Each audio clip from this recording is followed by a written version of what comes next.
हजरत इमाम ज़ैनुल आबिदीन अहले बैत अताहार के पांचवें इमाम इतने हसीन कि चेहरे से रोशनी की किरण निकल जाए। जब वजू करते तो कांपने लगते, चेहरा जर्द हो जाता, बमिश्त नारंगी के हो जाता, और जब मुसल्ले पे खड़े होते तो कांपने लगते। फिर ये कौन सा खौफ था? ये कौन सा खौफ है? ये खौफ का माने क्या है? जो कुरान ये बता रहा, ये फरमा रहा है कि अल्लाह के वली को कोई खौफ है ही नहीं, मगर मुसल्ले पे खड़े हैं इमाम ज़ैनुल इबाद तो कांप रहे हैं। गरीब नवाज हुजरे में मुनाजात कर रहे हैं तो हजारों कतार रो रहे हैं। आखिर वजह क्या है? ये खौफ किस बात का? एक गरीब नवाज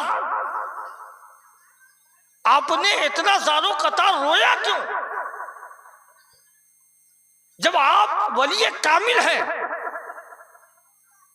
आपकी गवाही कोई इंसान नहीं दे रहा है, बल्कि आसमानी किताब कुरान अजीम गवाही दे रहा है कि आपको कोई खौफ ही नहीं है। तो गरीब नवाज की रूहानियत पुकार कर कह रही है मुझे अपना कोई खौफ नहीं है, मुझे खौफ इस बात का है कि आने वाली उम्मत कितने गुनाहों से मबूस है, कितने गुनाहों में मुब्तला है। ये आंसू इसलिए बहा रहा हूं कि ये एक दलील है कि अल्लाह इस आंसू के तवस्सुल से उम्मते मोहम्मदी की मगफिरत फरमा दे, उम्मते मोहम्मदी की बख्शाइश फरमा दे। हजरत बाबा फरीदुद्दीन गंजशकर शब कदर की रात इबादत में मशगूल है। रब फरमाता है फरीद क्या चाहते हो, क्या चाहते हो? अगर आपको ये आवाज आ जाए तो आप कहेंगे कि दुनिया की पूरी दौलत दे दो मुझे, है ना? अब देखो अल्लाह के वली को अल्लाह फरमाता है फरीद क्या चाहिए? क्या अल्लाह क्या मांगो? खत्म नबूवत तो मोहम्मद इब्न अब्दुल्लाह पे खत्म है, क्या मांगो? कहा कि फरीद मांग, आज अता कर दूं। तो हजरत गंजशकर फरमाते हैं अल्लाह तू अल्लामुल गुयूब है, तू गैब का जानने वाला है। तो अल्लाह फरमाता बे सही कह फरमा रहे हो,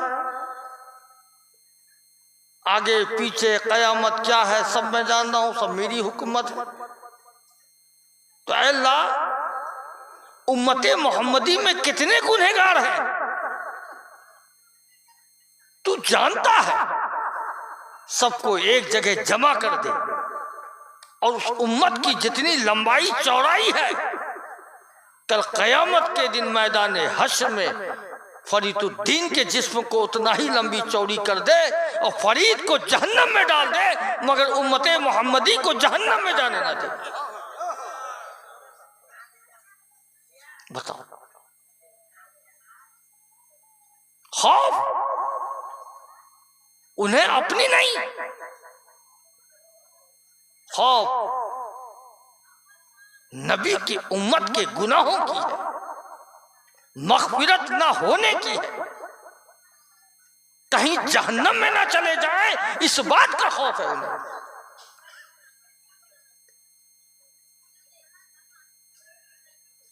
अब देखो रोजी रोटी की तलाश में लोग दिल्ली जाते हैं ना, पंजाब जाते हैं, गुजरात जाते हैं, लेकिन फिर वापस घर आते हैं ना, वापस घर आते हैं। लेकिन उन बुजुर्गों को तो देखो, इस्लाम के लिए कलमा गो की तादाद बढ़ाने के लिए जब गरीब नवाज खरासान से चले तो फिर खरासान की तरफ पलटे नहीं, यही सकूनत इख्तियार कर लिया। मखदूम गरीबुल हसन ढक्करपोश बिहार शरीफ से चले तो फिर पलटे नहीं, यही कायम कर लिया। ये कितनी कुर्बानी है हमारे बुजुर्गों की। जिंदगी जाहिरा हयात कलमा से नवाजा, ईमान से नवाजा, और अब भी मजार में सोकर अब भी ईमान अता फरमा रहे हैं। अब तो जो मांगते हो वो देते हैं। औलाद नहीं है तो औलाद दिलवाते हैं, परेशान हाल है तो परेशानियों को दूर करते हैं, बेरोजगार है तो बड़े से रोजगार फरमाते हैं, आसिफ ज़दा है तो शिफा देते हैं, बीमार है तो शिफा देते हैं। हम जाते हैं, हम उन्हें देखते नहीं, मगर वो हमें देखते हैं। फर्क है ना, हम देखते नहीं है। हम क्या देखते हैं? मजार देखते हैं, चादर चढ़ाते हैं, चादर देखते हैं, मगर वो अंदर बैठने वाले कितने पावरफुल हैं, अल्लाह ने क्या ताकत दी है, वो सिर्फ देखते नहीं बल्कि दिल के हाल को देखते हैं कि यह आया क्यों, ये मांगता क्या है, उसे नवाजते हैं, है ना। कोई ऐसा शख्स नहीं होगा जो अल्लाह के वली की बारगाह में जाए और उसे अता ना, है ना, उसे अता ना। अब देखो हम वली की जिक्र क्यों करते हैं? मैंने रवायत में देखा है जहां अल्लाह के वली का जिक्र होता है वहां रहमतों का नुज़ूल होता है ना, वहां रहमतों का नुज़ूल होता है। अब तारीख को तलाश करो, पंडवा हजरत मखदूम जलालुद्दीन तबरेज़ी गंजरवा गंजबख्त की आमद, और 60 और 70 साल के बाद हुजूर मखदूम अखी सिराजुल हक मुद्दीन आइन हिंद की आमद। उससे कबल हजरत मखदूम आलम क़याम पजीर थे। उसी दौर में हजरत मखदूम ढक्करपोश कमलाबाड़ी। अब यहां पर सोचो कि उससे पहले यहां की तारीख क्या थी? क्या तारीख थी? सवेरे उठो और घंटा की आवाज आ रही है, वो आए तो तन्हा नहीं आए, ईमान को लेकर आए, और सिर्फ अपने तक महदूद ना रखा, ईमान लेकर आए और ईमान का बंटवारा कर दिया, ईमान का तकसीम कर दिया।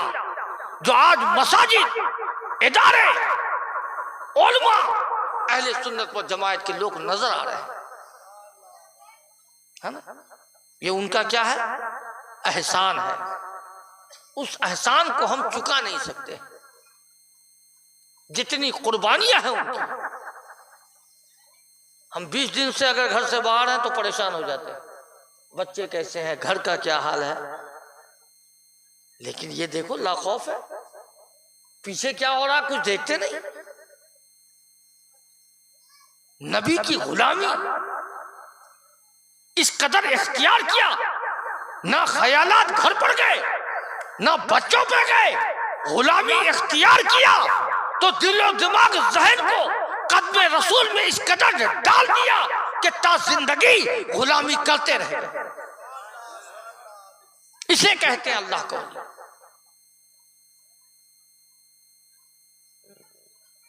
कौम मिल्लत इस्लामिया, हर एक चीज का एक हद होता है ना, लिमिटेशन।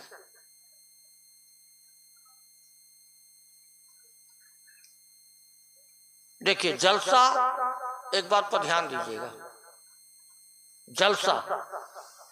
जलसा फर्ज नहीं है। जलसा फर्ज है? फर्ज नहीं है। और नमाज फर्ज। जलसा ऐसा कीजिए कि फजर की नमाज भी कज़ा ना हो। रूटीन को चेंज कीजिए, रूटीन को चेंज कीजिए। मगरिब के बाद जलसा शुरू कीजिए, जो आपके इमाम हैं या लोकल उलमा है ईशा तक उनकी तकरीर, और बाद ईशा बाहर से जो आप मंगाते हैं, बस 2 घंटा का प्रोग्राम रखिए, 11 से 12 बजे तक जलसा खत्म, ताकि हमारी और आपकी नमाज कज़ा ना हो। समझ गए? फजर का नमाज क्या है अब सुनो। ख्वाजा हसन बसरी रज़ी अल्लाह तआला अन्हु से किसी ने पूछा कि हुजूर एक बात समझ में नहीं आती, ध्यान से सुनोगे। कुत्ते जो हैं जब बच्चा जनती है तो 6-7 बच्चा जनती है ना। कुत्ते को कितना बच्चा होता है? 6, 7, 8 तक चला जाता है। और बकरियां 2-3 में, बड़ी बकरी रही बूढ़ी बकरी रही तो 3, 4 रियर केस है ना, रियर केस है ना। तो कहा कि तुम पूछना क्या चाहते हो? कहा कि हुजूर मैं ये जानना चाहता हूँ कि बकरी इतना कम बच्चा देती है, कुत्ता ज्यादा बच्चा देता है, लेकिन नस्ल तो ज्यादा बकरी की है, आखिर इसकी वजह क्या है? तो हजरत ख्वाजा हसन बसरी फरमाते सुनो, बकरी जब अपने घर में दाखिल होती है, जहां ईशा की नमाज हुई वो सो जाती है। फजर की नमाज जब अजान होती है तो बकरी जग कर अल्लाह की इबादत करती है। अक्सर आप फजर से पहले बकरी जिस घर में रहती चले जाइए तो उसका गला यूं झुका हुआ नजर आएगा, वो भी अल्लाह की इबादत करती है। और कुत्ता जो है बिला वजह का रात भर भूखता रहता है, और जब फजर का वक्त होगा तो आंख बंद करके यूं पलटा हुआ है। तो ख्वाजा हसन बसरी ने फरमाया कुत्ता फजर के वक्त सोता है इसलिए उसमें बरकत नहीं है, और फजर के वक्त बकरी जाग कर अल्लाह का जिक्र करती है तो अल्लाह ने उस पर बरकत अता किया। इसलिए फजर की नमाज कज़ा मत करो, घर से बरकत खत्म होगी,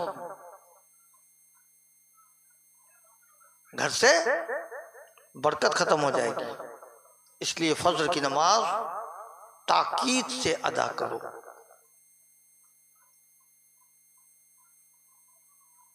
ताकीद से अदा करो। और जो नहीं पढ़ता है फजर क्या जोहर क्या असर क्या, वो तो बाईपास है ना।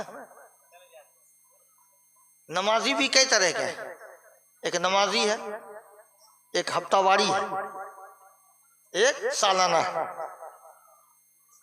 रमजान में मस्जिद भरी रहती है ना, रमजान में मस्जिद भरी रहती है। जहां ईद की नमाज पढ़े बस गायब, जो 2, 4, 5 थे वही हैं, बाकी गायब। होता है ना ऐसा। ये सबसे बड़ी बीमारी जो है हमारी सुन्नी में,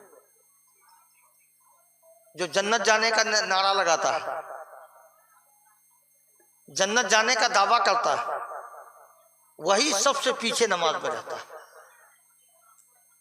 और जिसकी नमाज कबूल नहीं, ईमान ही नहीं, वो नमाज पर नमाज पढ़े जा रहा है ना। हम जब से होश संभाले हैं तब से नमाज पढ़ते हैं, समझे? तब से नमाज पढ़ता हूं मैं, जब से होश संभाला हूं। मगर मेरे पेशानी में देखो तो है कोई दाग। वो हफ्ता दिन अगर नमाज पढ़ेगा, खुदाई मोहर ऐसा लगता है कि जहन्नमी घट्टा लग ही जाता है। हफ्ते दिन में पता नहीं पेशानी रगड़ता है, क्या करता है नहीं करता है, या खुदाई मोहर है, लानती मोहर है, कि एकदम हफ्ता दिन में घट्टा लगेगा कि पैदा होने से पहले से नमाज पढ़ रहा है।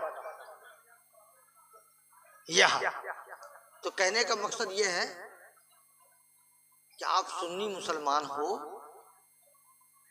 अल्लाह आपसे राजी है, अल्लाह आपसे राजी है तभी तो सुन्नी में, तभी तो पहले अपने आप को पहचानो। हम सुन्नी हैं, क्यों हैं? रब का करम है।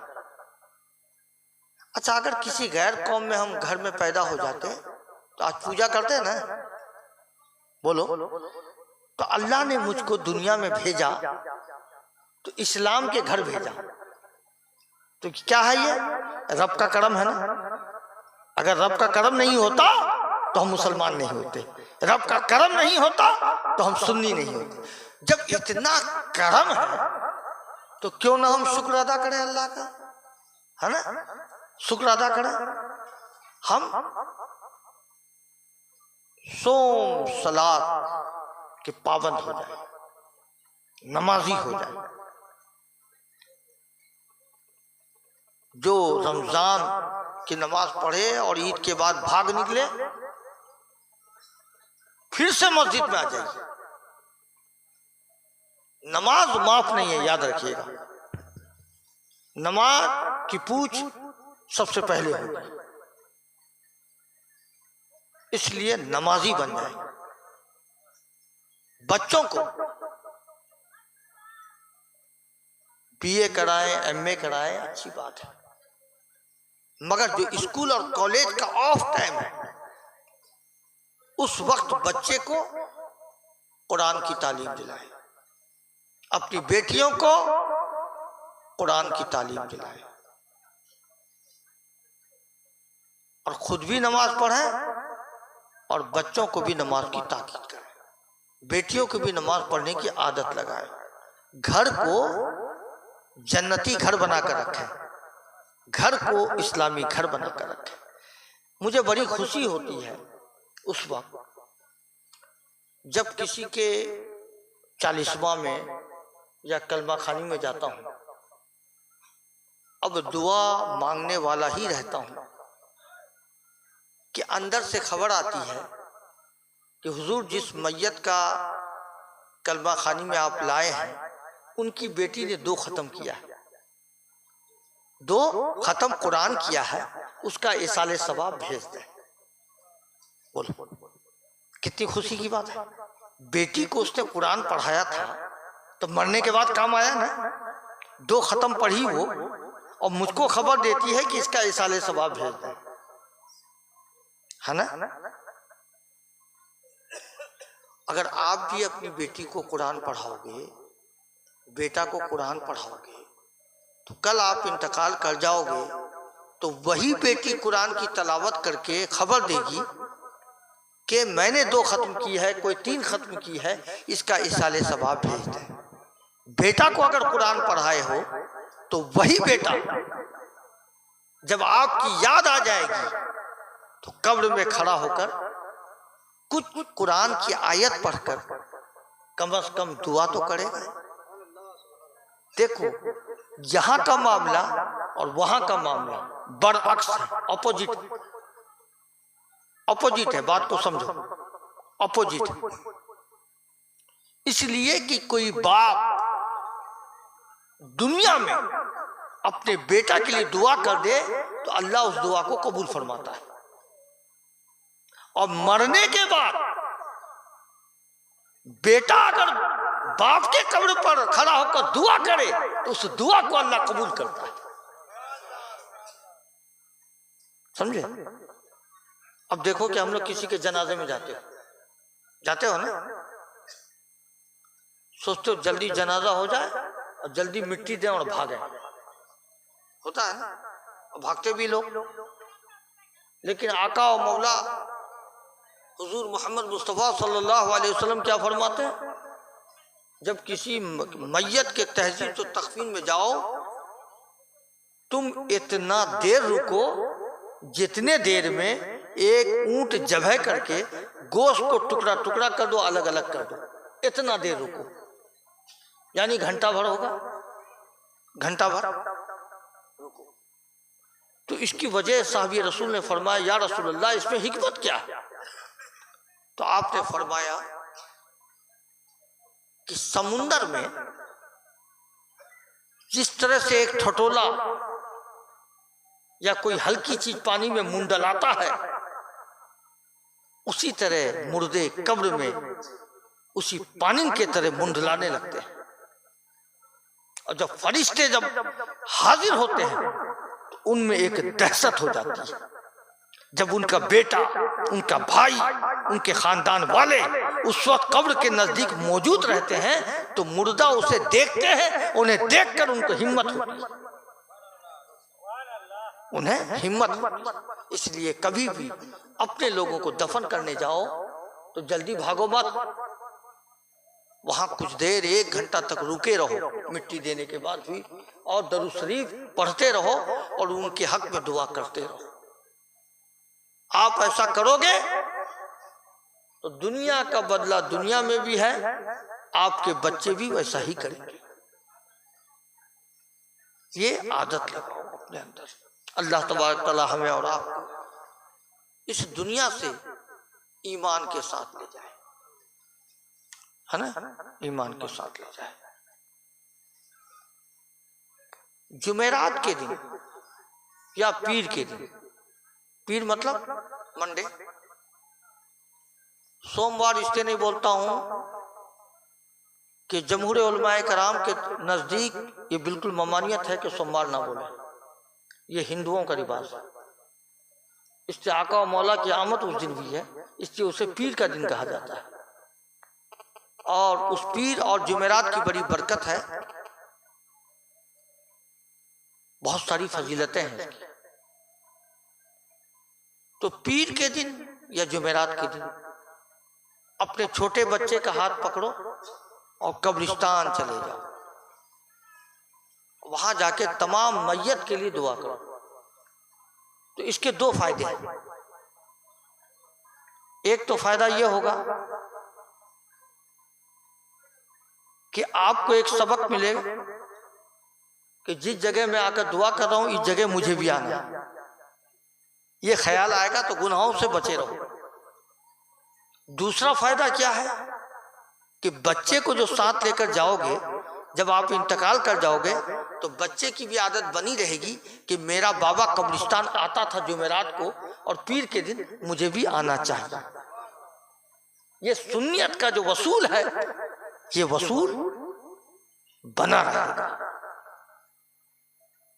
इसलिए खुद भी हिदायत लो और बच्चों को भी हिदायत का रास्ता दिखाओ। देखो, नमाज एक कोताही है ना, और अगर दिल में ठान लो कि 40 दिन मुझे नमाज नहीं छोड़नी है, कसम खा लो, और 40 दिन के बाद नमाज छोड़ दो, छोड़ दो, मगर याद रखो कि छोड़ नहीं पाओगे। अगर भूखे सोओगे तो नींद होगी, क्यों? खाने की आदत, भूख के वजह से नींद नहीं आएगी, है ना। 40 दिन कसम खा लो कि नमाज नहीं छोड़ेंगे, तो उसके बाद नमाज छोड़ दो, आपको नींद नहीं आएगी। 40 दिन आपको नमाज पढ़नी है और 40 दिन के बाद नमाज खुद आपको बुला लेगी, एक आदत सी लग जाएगी। 40 दिन मेहनत कर लो ना, 40 दिन, सिर्फ 40 दिन। अच्छा, कुछ लोगों की मजबूरी है कि नमाज पढ़ना चाहता है मगर पढ़ना नहीं आता, है ना। एक आयत भी याद नहीं, तो उसका भी आसान तरीका है, उसका भी आसान तरीका है। इमाम साहब के पास चले आओ, वो तो ईशा की नमाज पढ़ते हैं और दुरुंदा रवाना हो जाते हैं, तो जाओगे किसके पास, है ना। वही पुराना इमाम के पास ही आना पड़ेगा, है ना। जाओ उनके पास, ज्यादा देर मत बैठना, 2 मिनट। जो नमाज नहीं पढ़ते हैं वो जाना उनके पास 2 मिनट के लिए। 2 मिनट तो वक्त दे सकते हो ना। तो पहले दिन याद कर लो कुल हो वल्लाहु अहद, बस वो याद कर लो, या पढ़ते पढ़ते चले आओ, उसी को याद करो। और दूसरा दिन अल्लाहुस समद, वो भी याद होगी। 5 दिन में सूरह इखलास याद,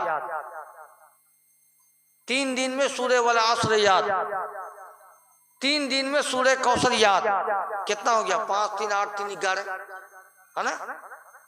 और जो फातिहा से में पढ़ते हो सुभान रब्बिक रब्बिल इज्जति अम्मा यसिफून, वो 3 दिन में याद हो जाएगा। 11 3 14। सूरह फातिहा चाहोगे तो 5 दिन में याद, 14 5 19। 19 दिन में नमाज के लायक आप हो जाओगे। और कब्र में भी 19 फरिश्ते सजा देते हैं। सजा के लिए जो अल्लाह की तरफ से गुनहगार को मुस्तईद किया जाता है 19 फरिश्ते।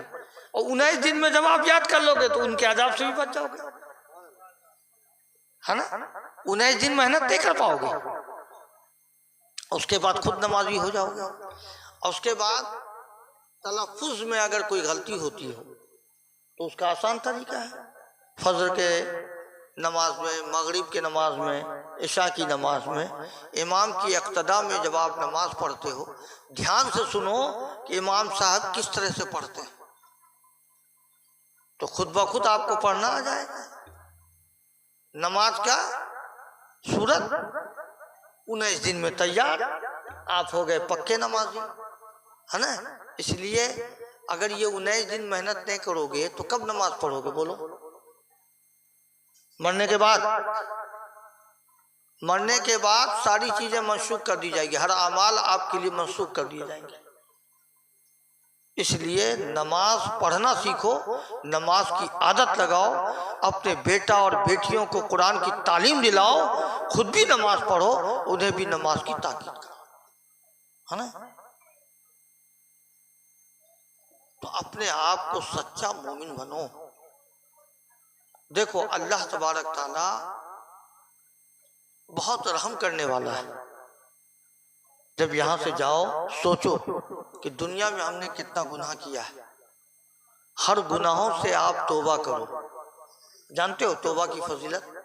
जब बंदा तौबा करता है अपने गुनाह से तो अल्लाह फरिश्तों को जमा करता है, बरजस्ता नाम लेकर अल्लाह बोलता है कि देखो मेरा बंदा बहुत गुनहगार था, आज मेरे दरबार में तौबा कर रहा है, और तुम लोग गवाह रहना कि हम इसकी मगफिरत करेंगे, हम इसकी बख्शाइश करेंगे। देखो कितनी बड़ी फजीलत है।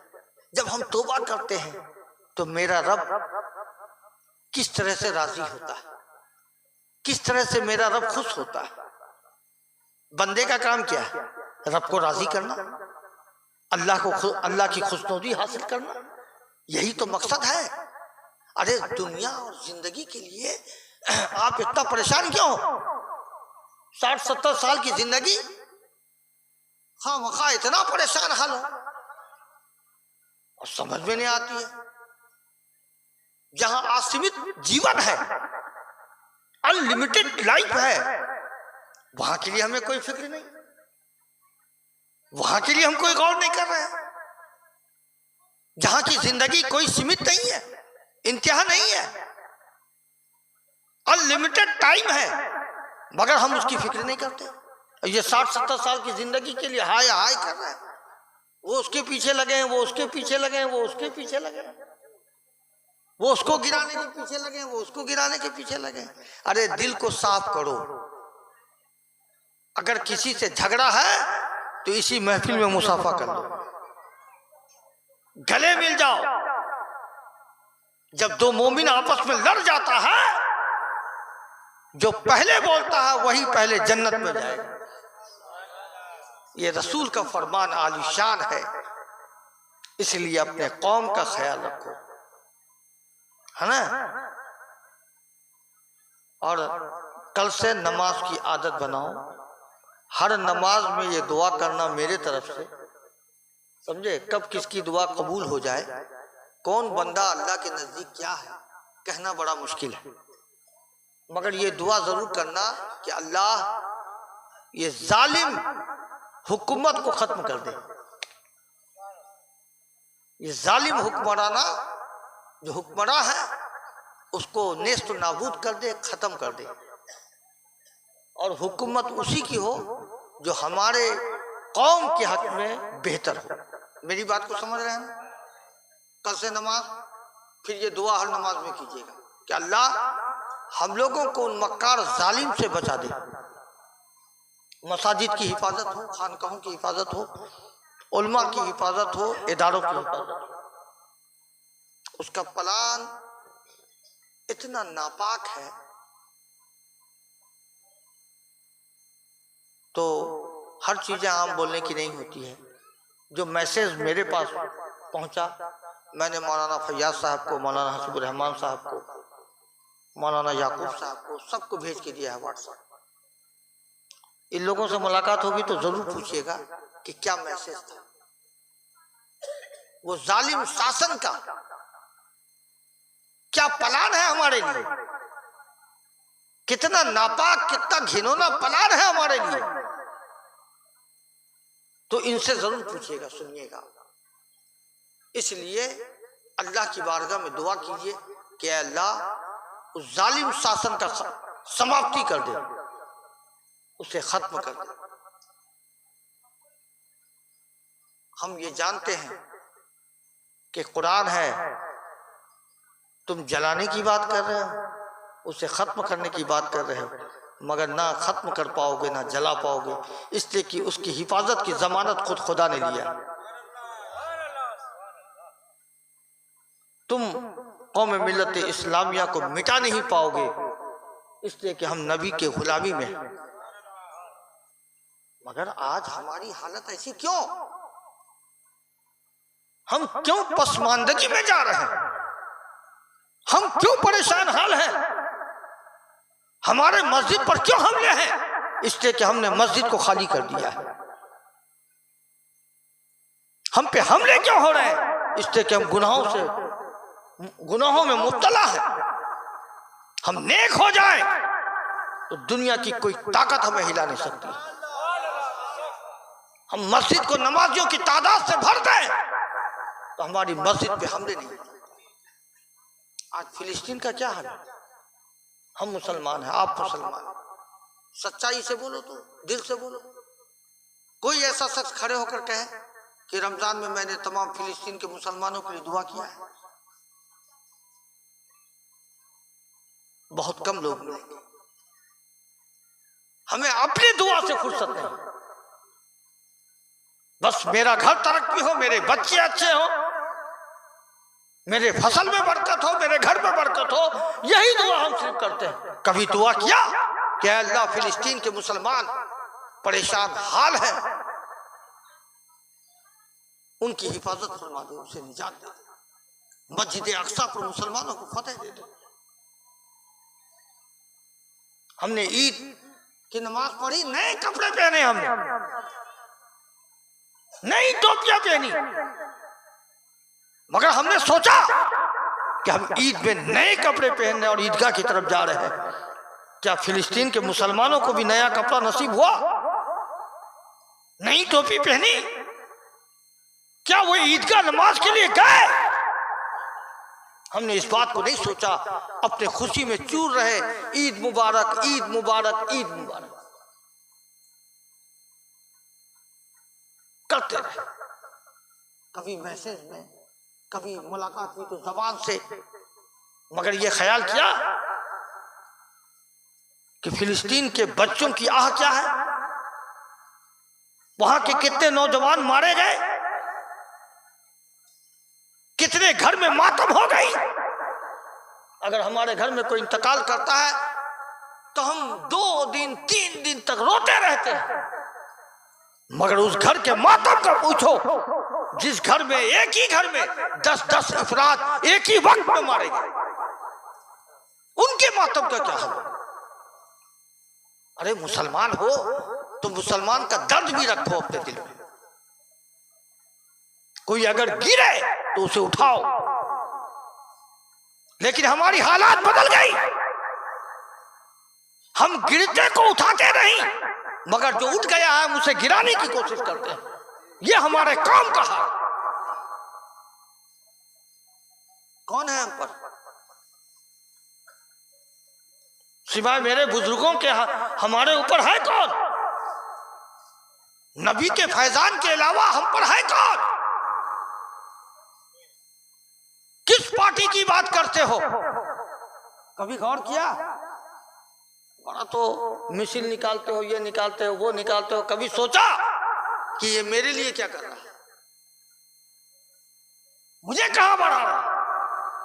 आपको तो पंचायत और वार्ड तक ही महदूद कर दिया, आगे कहां बढ़ने दे रहा है? मैं सबकी बात कर रहा हूं, जनरल बात कर रहा हूं। अपने आप में मजबूत बनो, खुद उठने की कोशिश करो, किसी का भरोसा मत करो। ये तुमसे फायदा लेगा लेकिन फायदा दे नहीं सकता। इसलिए अपने आप को पहचानो, अपने आप को उठाओ, अपने आप को मजबूत करो। अगर कोई अपने कौम में गिरा है तो उसे तो उठाओगे तो नहीं, अगर कोई उठा है तो उसे गिराने की कोशिश करो। अपने सोच को बदलो, अपने माइंड को बदलो, अपने कल्ब को साफ करो, अपने जहन को साफ करो। अगर कोई तरक्की कर रहा है तो उसे और दुआ दो कि अल्लाह उसे और तरक्की दे। अब मेरा नक्शा बदल गया, कोई तरक्की कर रहा है तो हिंसा रखते हैं, और कोई गिर गया है तो उसका मजाक उड़ाते हैं। अरे किसकी मजाक उड़ा रहे हैं? वही जो कलमा हम पढ़ते हैं वो कलमा वो भी पढ़ता है। जिस नबी का वो भी उम्मत है, उस नबी के हम भी उम्मत है, हम उसी की मजाक उड़ा रहे हैं। शर्म आनी चाहिए हमें। इसलिए आपस में इत्तेहाद पैदा करो, इत्तेफाक पैदा करो। जहां दीन की बात आ जाए एक सफ पर लब्बैक कहिए, एक सफ। अपने आप को बदलो। नमाज का पैगाम दिया है मैंने, ये मेरा पैगाम नहीं है, मेरे नबी का पैगाम, अल्लाह का हुक्म, फर्ज करार दिया गया। फर्ज की अदायगी करो, झूठ से बचो, गीबत से बचो, हसद, बुग़्ज़, दाह, हिंसा से बचो। आपस में किसी में कोई इख्तलाफ है तो आज गले मिल जाओ। मुसाफा करते हो ना, मुसाफा की फजीलत जानते हो, फजीलत समझते हो, उसके क्या फायदे हैं, क्या लाभ है? कि जब दो मोमिन आपस में मुसाफा करता है, हाथ मिलाता है, तो इसकी फजीलत यह है कि मेरा रब उस दोनों के हाथ अलग होने से पहले उसकी मगफिरत कर देता है। सलाम करते हो ना आपस में, अस्सलामु अलैकुम व रहमतुल्लाहि व बरकातुहू। हम सलाम करते हैं 10 नेकी। 10 आदमी को अगर सलाम कर दिया दिन भर में तो 100 नेकी कमा लिया। अरे इस्लाम से बड़ा कोई लाइफ ऑफ इंश्योरेंस है ही नहीं, इससे बड़ा कोई बीमा नहीं। सलाम करो 10 नेकी, मुसाफा करो मगफिरत, मस्जिद जाओ कदम कदम पर नेकियां। जानते हो जब नमाज पढ़ के निकलते हो, जिस मिट्टी पे आप कदम रखते हो ना, तो ये मिट्टी बगल वाले मिट्टी से कहती है कि देखो मैं कितना खुश नसीब हूं कि मुझ पर नमाजी कदम रख रहा है। कभी सोचा आपने अपनी फजीलत की आप क्या हो? अपने आप को सोचो कि तुम हो क्या, रब ने तुम्हें कहां भेजा, रब ने कितने बड़े इनाम के साथ भेजा। अगर हम पर इनाम ना होता तो हम इस्लाम में पैदा ही नहीं होते और सुन्नी घराने में पैदा ही नहीं होते। पैदाइशी इनाम, पैदाइशी इनाम बाय बॉर्न। जो प्राइस है हमारे साथ बाय बॉर्न है, पैदाइशी। तो कम से कम खुदा का शुक्रिया तो अदा करो, खुदा का शुक्रिया अदा करो। अल्लाह की बारगाह में हमेशा ध्यान लगाए रखो। जो खुदा हमें खुशियां देता है, जो खुदा इस दुनिया में भेजा, कितनी खुशियों से नवाजा, कभी सोचा इस बात को? कई बार खुदा का शुक्रिया अदा किया? बोलो। और बंदे की पहचान क्या है कि जब ईशा की नमाज पढ़ लेना तो उस वक्त फिर सारे नमाज से फरागत के बाद 2 रिकात नमाज शुक्राना पढ़ो, नफल। अल्लाह की बारगाह में इसलिए पढ़ो कि अल्लाह आज का दिन अच्छा गुजरा और 5 वक्त की तुमने मुझको नमाज पढ़ने की तौफीक अता फरमाई। जब फज्र के वक्त नींद टूटे तो अल्हम्दुलिल्लाह, अल्लाह तेरा शुक्र है, मैं तो सो गया था, सोना आधी मौत है, फिर तूने मुझको जगा दिया, तूने फिर मुझको हयात दी, मैं तेरा शुक्रगुजार हूं। उठो और वजू करो, नमाज के लिए चले जाओ। अच्छा ये बताओ, जो लोग नमाज नहीं पढ़ते, देखो गांव के लोग तो पहचानते हैं कौन नमाज पढ़ते हैं कौन नहीं पढ़ते, है ना? अब देखो, शर्माना मत और सही बोलना सीखो। फजर की अजान हो रही है, कान में आवाज जाती है ना, और हम फिर सोए रहे, नमाज के लिए नहीं आए। नमाज के लिए नहीं आए तो कोई बात नहीं, चलो भाई सोने की आदत है, मगर देखो उस वक्त तुम्हारे दिल में ये बात ख्याल आती है कि अजान हुई लेकिन हम नमाज में नहीं जाते। दुख होता है कि नहीं होता है? दुख होता है। जो बेनमाजी है वो बोलो, दुख होता है ना? शर्मा मत। दुख होता है ना कि देखो अजान हुई, अच्छे लोग नमाज के लिए गए और हम सोए रह गए, नमाज के लिए नहीं जा रहे, दुख होता है ना? तो दुख मत करो, दुख मत करो। अजान की आवाज जाए, उठो, वजू करो, नमाज के लिए चले जाओ खुश होकर, है ना? बगुलाबाड़ी तो हम समझते हैं कि अल्लाह का शुक्र है, बहुत अच्छा गांव है भाई। बगुलाबाड़ी मेरे नजर में तो बहुत अच्छा गांव है, इधर भी मस्जिद उधर भी मस्जिद, इधर भी जलसा उधर भी जलसा। आप और अच्छे बन जाओगे कि सब लोग नमाजी बन जाओ, सब लोग नमाजी बन जाओ। और बगुलाबाड़ी से ऐसे भी मुझको बहुत प्यार है, कहीं जाओ घूम के फिर बगुलाबाड़ी, है ना? घूम के आओ फिर बगुलाबाड़ी। हाँ, 2-4 लोगों की ये भी शिकायत हो सकती है कि ये सिर्फ उबैदुर रहमान के आते हैं। भाई शिकायत क्यों करते हो? तुम अगर कहोगे हम नहीं जाएंगे तब ना को शिकायत करोगे?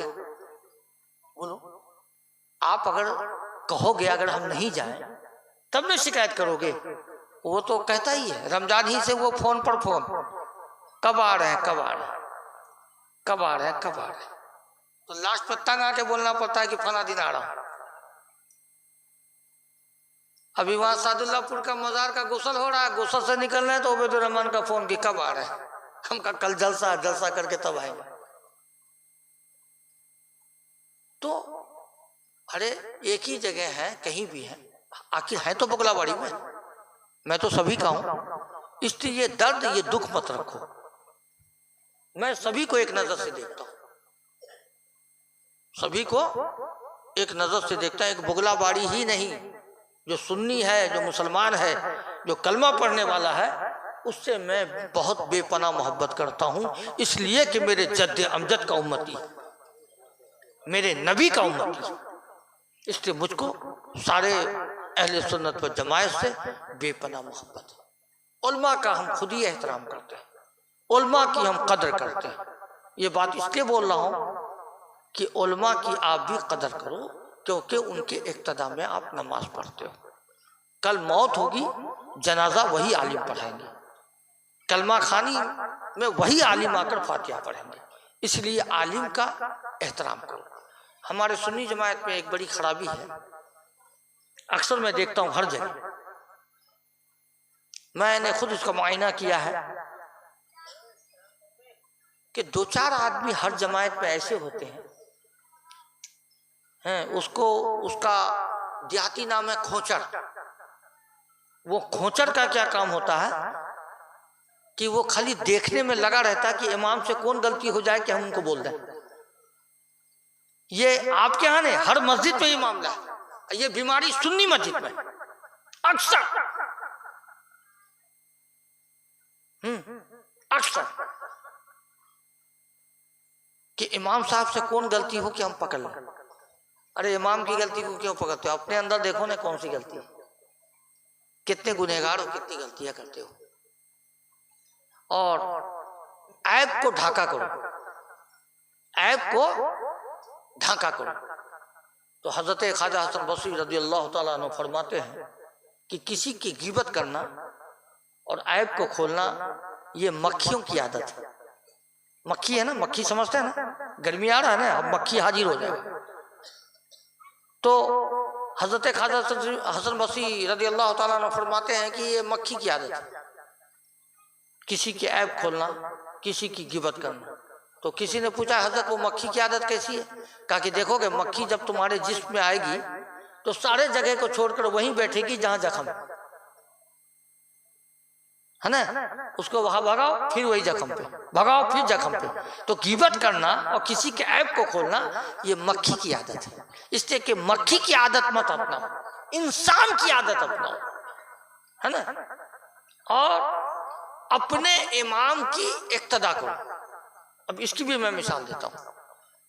तुम मौलाना फैयाज के अंदर क्या खराबी है उस खराबी को मत देखो, उसकी अच्छाई को देखो कि उसके अंदर अच्छाई क्या है।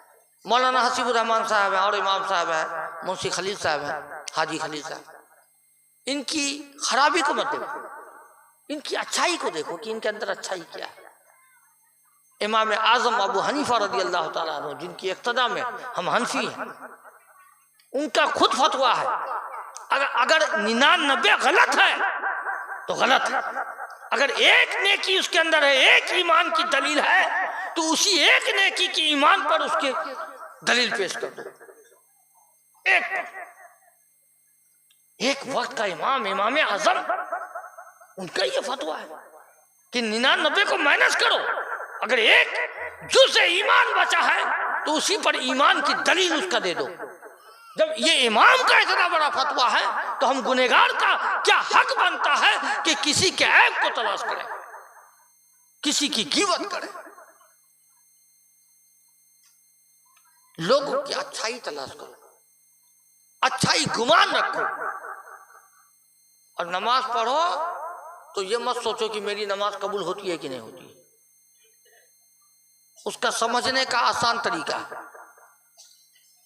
आसान तरीका बताता हूँ, ईमान ताज़ा हो जाएगा। किसी के दिल में ख्याल आता है ना, नमाज पढ़ते हैं कबूल होता है कि नहीं होता है?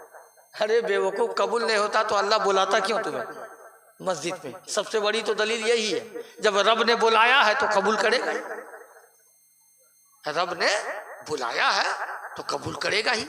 इसलिए नमाजी बनो, गिबत से बचो, झूठ से बचो, आपस में इत्तेहाद इत्तफाक रखो। और कल से जो नमाज से रमजान के बाद भागे हुए हैं, खुदा के वास्ते नमाज पढ़ो और हर नमाज में ये दुआ करो कि अल्लाह जालिम शासन का खात्मा करे। कब किसकी दुआ कबूल हो जाए कहना मुश्किल है, वरना एक फिलिस्तीन ही नहीं, हिंदुस्तान के भी तमाम मुसलमान इस वक्त खतरे में। कभी सोचो, गौर करो, सिर्फ अपने घर के बारे में मत सोचो। मुफ्ती सलमान अजहरी अब तक कैद है, तौबा की, अभी बेल हो गया और दूसरा धारा फिर लागू करके अंदर करता है। ये खेला खेल रहा, नाटक कर रहा है, नाटक, पोटा तक लगा दिया उनका। पोटा समझते हैं? देशद्रोही, देशद्रोही का केस तक करवा दिया बिला वजह।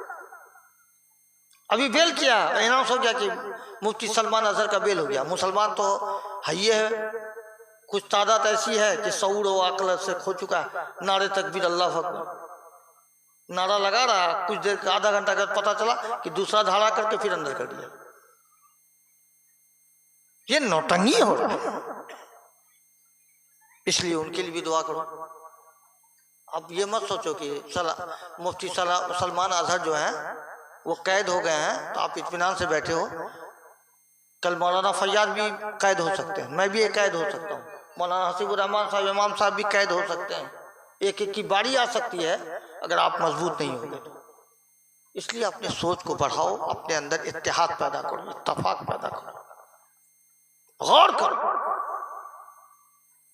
और मैं एक जिम्मेदारी देकर जाता हूँ, कोई सलाह कोई मशवरा लेना होता है ना, अपने नेता के पास मत जाओ, खुले लफ्ज में ऐलान करता हूँ, अपने इमाम के पास जाओ, अपने आलिम के पास जाओ कि सामने ये मामला हमें करना क्या है, ये पढ़े लिखे आपको सही रास्ता देंगे। समझ गए? आजकल का जो रहबर है आपको रास्ता वही देगा जिससे उसका वोट बने। इसलिए अपना सबसे बड़ा नेता अपने इमाम को मानो, अपने इलाके के आलिम को मानो, वही सबसे बड़ा नेता है। ये नेता पॉलिटिक्स का नहीं है, ये इस्लाम का नेता है। आलिम क्या है? इस्लाम का नेता है। इसलिए इससे भी सलाह लिया करो, पूछा करो। आलिम के पीछे रहो, आगे मत रहना। मुक्तदी हमेशा पीछे रहता है, इमाम आगे रहता है। और खुद आगे बढ़ जाओगे अगर इमाम से तो नमाज फासिक हो जाएगी, नमाज खत्म। नमाज कबूल कब होगी? जब इमाम के पीछे रहोगे। और जिस दिन आगे बढ़ गए नमाज खत्म। इमाम जब रुकू में जाएगा तब रुकू में जाओ, सजदे में जाए तब सजदे में जाओ। अब फटाफट जो बने हो, समझे? अब फटाफट में अगर इमाम से पहले चले गए वो नमाज वाजिबुल अदा हो जाएगी, नमाज खत्म। वैसी नमाज कल क़यामत के दिन आपके मुंह में मार दी जाएगी। इसलिए जो इमाम पहले करे उसके बाद आप करो, आगे मत बढ़ो। मुक्तदी बनकर रहो, इमाम मत बन जाओ। इसलिए जितनी बातें, जितनी पैगाम दिया, इस पर गौर करना, सोचना। अगर कोई बात आप समझ नहीं पाए हैं या मेरी कोई बात आपको खराब लगी हो तो मैं 12 बजे तक बगुलाबाड़ी में मैं आपको दावत देता हूं कि आप आ जाना और मुझसे पूछ लेना और समझ लेना। देखो दौर बहुत खराब जा रहा है, बड़ी मुसीबत है, बड़ी परेशानियों से गुजरना पड़ रहा है ना। आप तो गांव समाज में रहते हो ना, हम ही लोग चलते हैं ना गाड़ी में, चलते हैं ना, बगल से मेरी गाड़ी जाती, कोई बात नहीं। और जब मेरी टोपी दाढ़ी रहती तो ऐसे करता है। बताओ क्या है भाई, क्या है? मौलाना फैयाज है, मौलाना हसीबुर रहमान है, अगला गाड़ी चेकिंग नहीं है मगर इनके डिग्गी में चेकिंग होगा। इसलिए कि यहाँ आतंकवादी है, बम है इनके डिग्गी में। ये ख्याल हिंदुस्तानियों के दिल में डाल दिया गया। हमारी वकार को खत्म किया गया, हमारी इज्जत से खिलवाड़ खेला जा रहा है। अरे अब भी नहीं समझोगे तो कब समझोगे? बोलो। अपनी सोच को बढ़ाओ, अपने आप में मजबूत बनो। मैं तो उलमा से भी कहता हूं, कोशिश करता हूं कि इलाके का एक रंग हो, उलमा की सरपरस्ती हो तो आप हमेशा मजबूत बने रहो, हमेशा मजबूत बने रहो। उलमा की कदर करो, उनसे दुआएं लो, है ना, उनसे दुआएं लो। इसलिए अभी आपके जो भी इमाम हैं, क्या नाम है? नाम भूल गया जी। आप कम मिलते हैं हमसे ना, इसलिए नाम मैं भूल जाता हूँ। बराबर मिलते रहिए तो फिर नाम याद रहेगा। मौलाना फजल हक साहब, इससे पहले हाजी खलील साहब नमाज पढ़ाते थे, है ना। इमाम साहब की भी इज्जत करो, हाजी साहब की भी इज्जत करो। इसलिए कि हाजी साहब से भी तुम बच नहीं पाओगे, इसलिए कि हजारों निकात उनके